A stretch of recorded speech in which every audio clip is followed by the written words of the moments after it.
آپ ہمیں یہ بتائیں کہ کیا نیوٹن نے بھی اس سے ریلیٹڈ کوئی تھیوری پیش کی ہے؟ آئزیک نیوٹن نے اصل میں مائکرو ویو سے ریلیٹڈ تھیوری نہیں ہے ان کی، بلکہ امیر المومنین کے اسی خطبے میں امیر المومنین نے ایک کلر کے اوپر ایک بڑی دقیق گفتگو کی ہے، کلر کے اوپر، رنگوں کے اوپر. اور سر آئزیک نیوٹن نے ان کی جو ڈسکوری تھی وہ یہ تھی کہ وہ پہلے سائنٹسٹ تھے جنہوں نے یہ پروو کیا کہ جو لائٹ کینڈل سے نکلتی ہے یا ادر سورسز سے نکلتی ہے وہ مرکب ہوتی ہے، وہ کمپوزٹ ہوتی ہے، اور وہ 7 کلر سے بنی ہوئی ہوتی ہے، وب گیور جیسے آپ کہتے ہیں، جیسے رینبو کا کلرز ہوتے ہیں. تو یہ سب سے پہلے سر آئزیک نیوٹن نے بتایا تھا کہ جو کینڈل سے لائٹ نکلتی ہے ادر سورسز سے، یہ کمپوزٹ ہوتی ہے. اور امیر المؤمنین نے بھی اپنے خطبے میں اس کی طرف اشارہ کیا. نیوٹن نے تو بہت بعد میں آ کے کیا. جبکہ آپ دیکھیں کہ میں اپنے ناظرین کو سمجھاؤں کہ جو آپ کو خون ہے، آپ کا بلڈ، یہ آپ کو ریڈ کیوں نظر آتا ہے؟ اصلاً اس کا کلر ریڈ نہیں ہے، بلکہ یہ لائٹ کی 7 جو اس کے کلرز ہیں وب گیور، ان میں سے باقیوں کو ایبزارب کر کے ریڈ کو ریفلیکٹ کرتا ہے. ریڈ نہیں ایبزارب کرتا، ریڈ نہیں ایبزارب کر پاتا.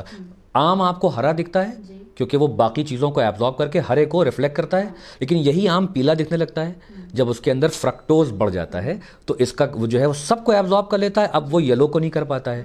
تو مختلف کلرز ہیں. امیر المؤمنین نے اپنے خطبے میں ان کلرز کی طرف اشارہ کیا، جن کو آپ یوں کہیں کہ مولا کائنات نے انفرا ریڈ کے بارے میں اشارہ کیا.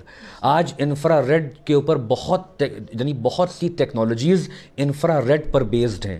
یہ اتنی طاقتور ریز ہیں کہ یہ بھاری بھاری جہازوں کو تو اٹھا لیتی ہیں، یہ اتنی زبردست ہوتی ہیں یہ.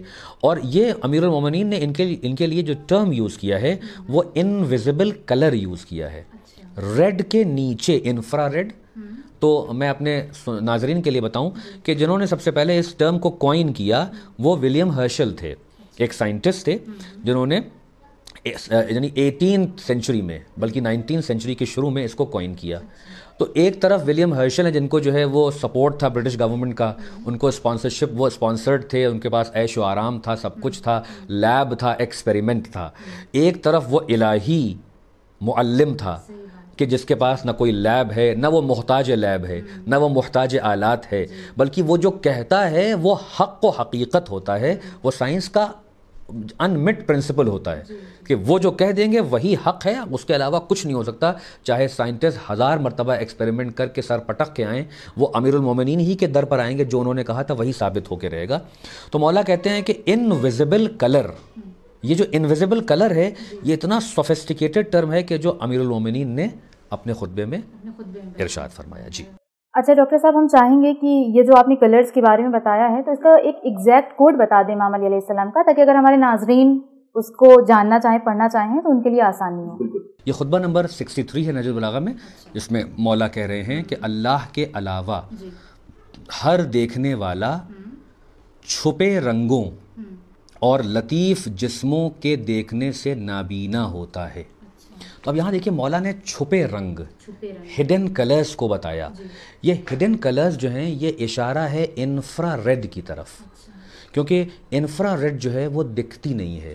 جیسے ساؤنڈ ویوز آپ کو دکھائی نہیں دیتی ہیں، ویسے ہی یہ جو کلرز ہیں یہ بھی نہیں دکھائی دیتے ہیں، یہ بھی ریڈیشنز ہوتے ہیں، تو یہ بھی آپ کو دکھائی نہیں دیتے ہیں. جو آپ کو وہ جو آبجیکٹ جس لائٹ کو ریفلیکٹ کرتا ہے ویسے ہی کلر آپ کو دکھائی دیتا ہے وب گیور پیٹرن میں. تو اسی لیے مولا نے کہا کہ یہ کچھ مخفی کلرز ہیں، ہزاروں کلرز ہیں، لاکھوں کلرز ہیں، ان کے شیڈز ہیں، لیکن یہ انفرا ریڈ ہے جس کی طرف مولا نے اشارہ کیا. کیونکہ ریڈ کے نیچے انفرا ریڈ ہے جو چیز ریڈ کے نیچے ہو. اب ریڈ کے نیچے کیا ہے یہ تو کوائن کرنے والا بتائے گا، لیکن امیر المومنین کی اس جملے سے یہ اشارہ ملتا ہے کہ انہوں نے اس کی طرف بھی ہماری توجہات کو مبذول کروایا کہ وہ اس وقت بھی اپنی آنکھوں سے ان حقائق کو دیکھتے تھے اور بیان کرتے تھے. جی اچھا، ہم چاہیں گے آپ اسی کے ساتھ مائکرو آرگینزم کے بارے میں بھی کچھ بیان کر دیں جو امام علی علیہ السلام نے بیان